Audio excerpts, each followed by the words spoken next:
I'm all in. He's my choice, you know, for the next president of the United States. I will say that, you know, all of us, you know, are just getting more politically involved, and you know, I'm not a Republican. I'm not a Democrat. I'm an independent, and I vote for the man. I'm not impressed by talking points or, you know, platforms. I really want the right person for the job, and I really feel that he is the guy that will turn this around, because we are, as you said, at a crossroads now, and we've got to decide whether we want to crash or we want to just, you know, bring this thing back and be the greatest country in the world. So I'm just really honored to be a part of this. They gave me a really cool bus to, you know, drive around in, and I haven't been in New Hampshire in a long time, and it's just so beautiful here. So you picked a great place to go to school, a great place to, you know, to learn, and I'm just really honored and excited to be a part of this campaign. I'm happy to answer any questions. Anybody? Anything? No?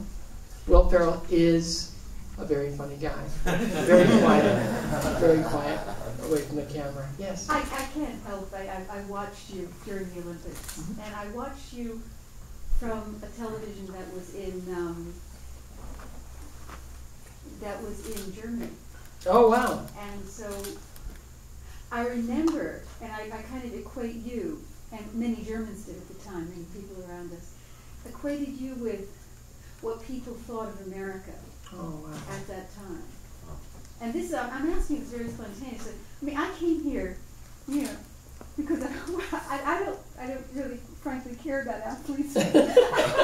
Well, some would say that I'm not. You have no idea of what an energy you gave to Americans who were stationed in Europe, and just to Americans who were living there, and also the Germans who were watching.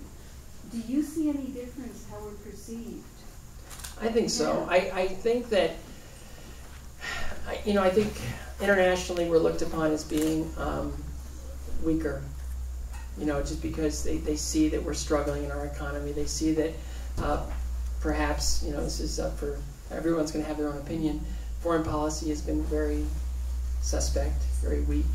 I think that the greatest thing in my lifetime that America had to offer was to be the strong one in the storm, to be the people that everyone could depend on to help in case of catastrophe. But now we're so weakened that people don't look at us that way anymore.